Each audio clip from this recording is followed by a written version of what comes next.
last night we had a lot of excitement. Bitcoin was pushing 44.2. It looked like we were about to break into a new high, and that's because we got some exciting news about spot ETFs, about a date, January 10th, and how it was like set in stone, basically, that we were approved, basically, right? The SEC had advanced talks with every single fund issuer, secret closed door meeting with all of them, and of course, you put two and two together. What do you think? What do you think they're talking about, right? Every single ETF issuer, they're getting ready. They're getting ready to do this. They're getting ready to launch. And it was reported today that look at all the guys from BlackRock. They had another meeting separately with BlackRock themselves, 6 of their guys. So basically, this is a done deal. SPY ETFs are coming. And when? Well, the date is January 10th. Even Anthony Scaramucci came out and said it's going to be January 10th. Everyone is saying it's going to be January 10th.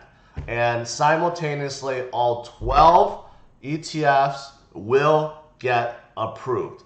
There is a small slither of a chance that it doesn't happen, but right now, if there were odds, if you could place bets on this, it would be over 90% for yes. Everyone thinks this is a done deal. We will get some spot ETFs, and things are going to explode. Things will skyrocket. I'm surprised, actually. I'm surprised that it hasn't skyrocketed more based on this. In fact, last night, I said, if this is true, then today we should see a huge rally. But it could be some whale games right now. We have seen this before. I would not be surprised if later today or this weekend, we see Bitcoin skyrocket. Because we have seen this before, where whales are purposely trying to suppress, making people think it's not a big deal, and then boom, they start buying and things start going upwards. Just like when I called recently, it was announced that Bonk got added to Coinbase, or was going to get added to Coinbase, and it actually dipped. And I'm like, it makes no sense at all. Coinbase listing is about as good as you can get, and then guess what? After 24 hours, it started skyrocketing. It basically tripled in price. I think something like that is happening right now. People are trying to downplay this thing, trying to make people think, it's not a big deal. But this is a big deal. We will see a ton of money flow in. I would not be surprised later today or this weekend, and hopefully I'll be streaming this weekend from my new place, that we will see a huge, huge rally. It makes no sense if we wouldn't see it. Maybe today we're not moving because of this. There's $1.1 billion in options contracts set to expire, right? And a lot of whales do not want to lose and miss their money, or miss their mark, I should say, on their options. So maybe that's the thing, but I think we're going to see some explosiveness right afterward. And a lot of you guys that have a 401k, that has a retirement plan, you may be able to buy some of these spot ETFs with your 401k soon, right? This is what the ETF opens up. Avenues that normally you would not see, right? You can't really buy Bitcoin with your 401k right now, but in the future, you may be able to. See, that's the difference. Think about how much money is sitting there in 401ks and IRAs and everything else, right, that could be coming into Bitcoin soon. So it's going to be absolutely fantastic. But outside the US, Hong Kong also says it's ready to accept spot crypto ETF applications. So it's not just the US. We have spot ETFs in Canada already, Australia, but smaller markets. Hong Kong is a big market. They're getting ready. And the US, of course, is the biggest financial market on the planet. That's why it's so significant to have them in the US. Because some may argue, well, they already appear in other countries, right? But financial markets led by Wall Street, led by the US. But it's really encouraging to see other countries also embracing Bitcoin in a big way. Argentina is doing that. Of course, El Salvador is doing that. And other major cities and financial institutions in the country, they're all looking and trying to embrace Bitcoin. And this shows how early we still are. This shows that, yeah, that's where we are before the parabolic phase. Last night I showed you guys, I gave you an example of SHIB.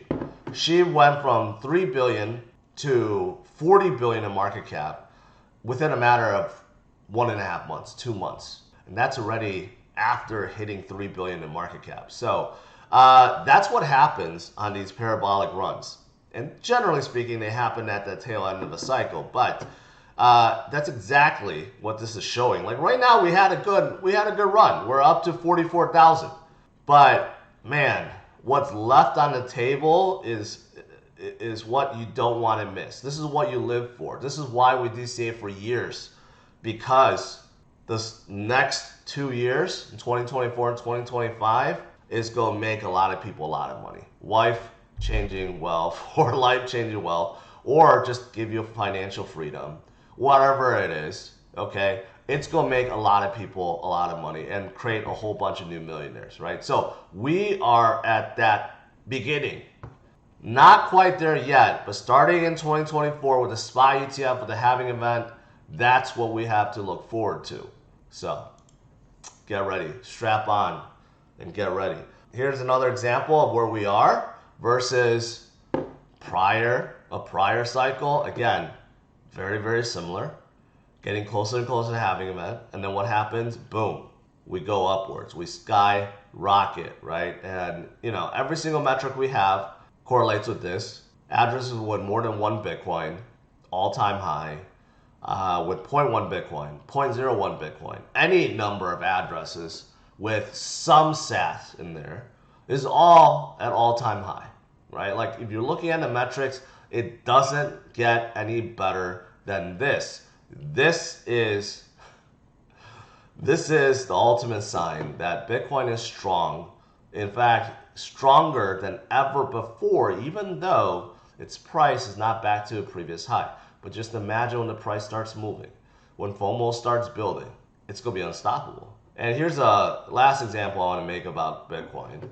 Bitcoin added 500 billion in market cap just in 2023 alone, obviously recovering from bottom, right?